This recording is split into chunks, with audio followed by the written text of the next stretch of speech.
नमो हरिहन्ताणं नमो सिद्धाणं नमो ऐरीणां नमो वज्रायाणं नमो सब्बिसागुणं गुरु से मुझको मिला है कितना क्यों इतना सोचूं मैंने कितना किया समर्पण बस इतना सोचूं सेवा और समर्पण गुरुवर बढ़ते क्रम पर हो मेरा अंतिम मरण समाधि तेरी छत्र छाया गुरुवर मेरे सिर पर हो मेरा अंतिम मरण समाधि तेरे दर पर हो।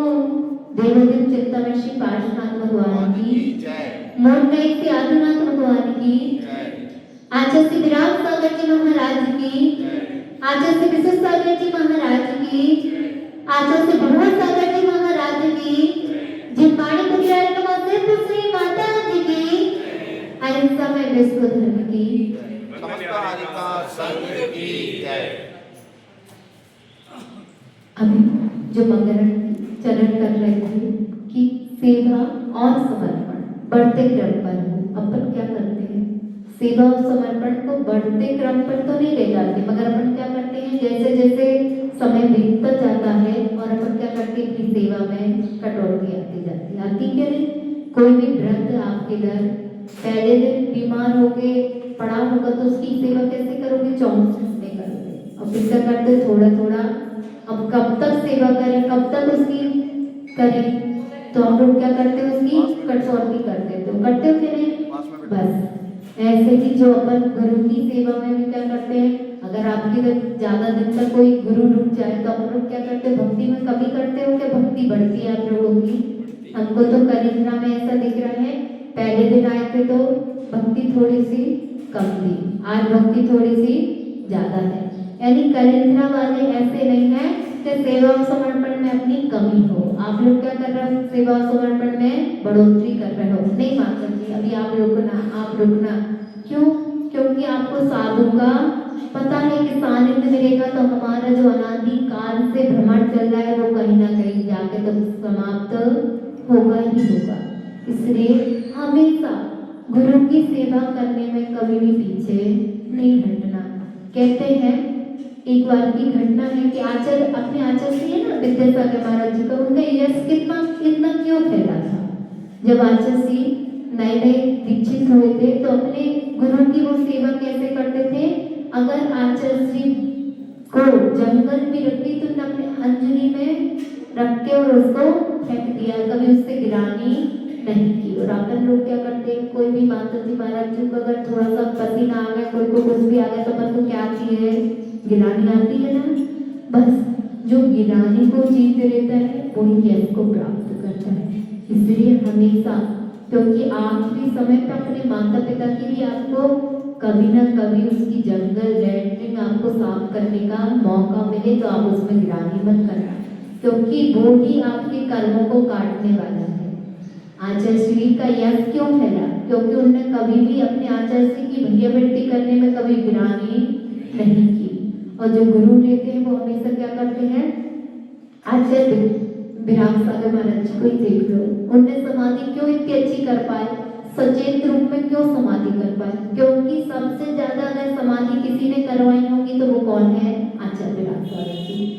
हमेशा आप लोग सबको पहले सबको ही कहते थे कि आचार्य श्री के पास तो देखो कितने व्रत हैं कितने व्रत हमको व्रतों के साथ अच्छा लगता है। नहीं भैया एक समाधि करवा दो और 100 दीक्षा दे दो। कितनी दीक्षा दे दो 100 दीक्षा दे दो और एक समाधि करवा दो इतना फल मिलता है एक समाधि करवाने का।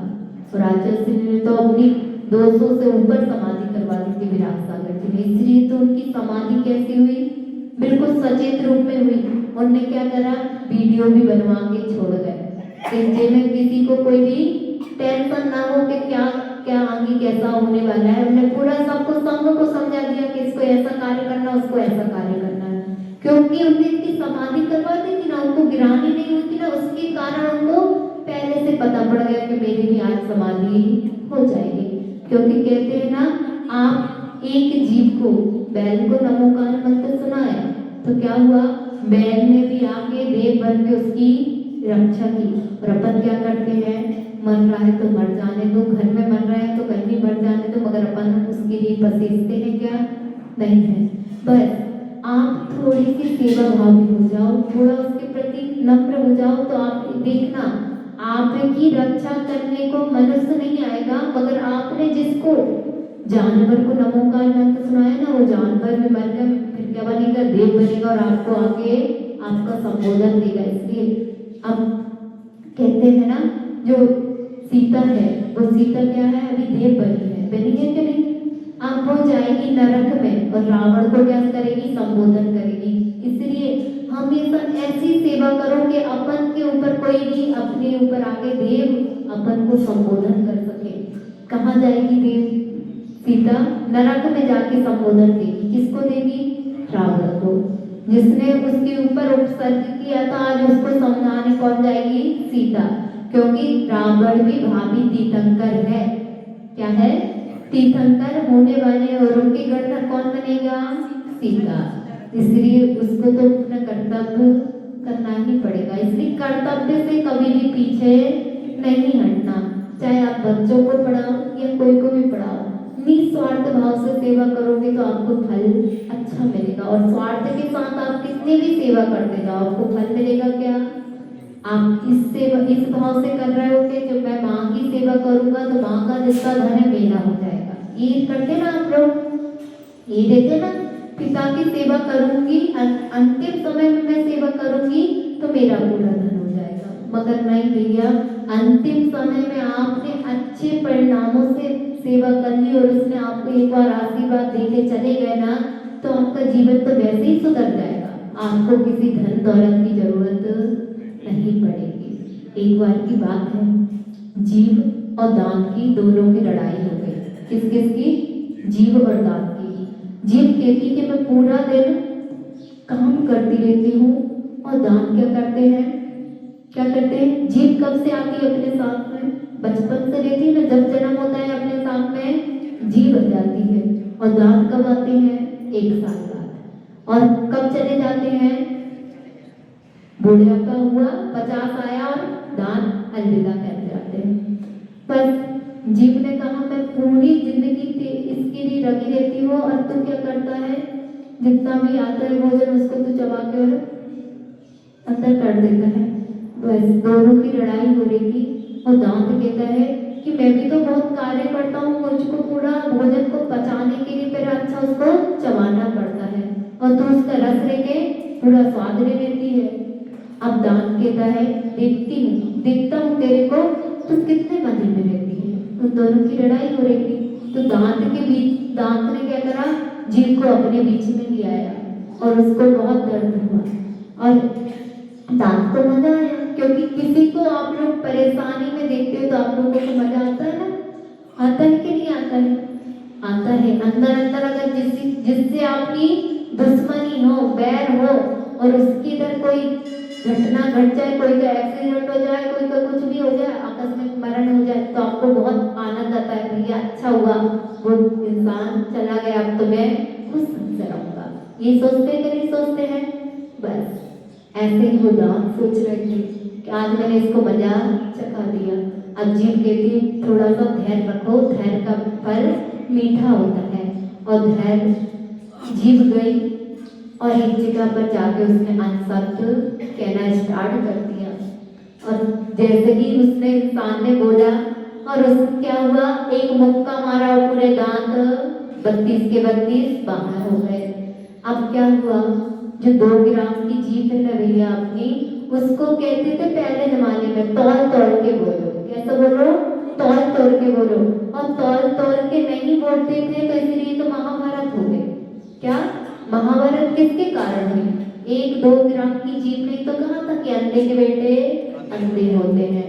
और क्या हो गई थी? महाभारत हो गई थी। इसलिए हमेशा जब कहाँ बोलना है, कैसा बोलना है और कितना बोलना है, अगर आपके पास हमेशा आपके पास विवेक होगा ना तो आपके जीवन में कभी भी लड़ाई नहीं होगी। मगर अपन क्या करते हैं, कहाँ बोलना है कहाँ नहीं बोलना है, और अपन उसको बिना ही सोचे समझे पहले कहते हैं।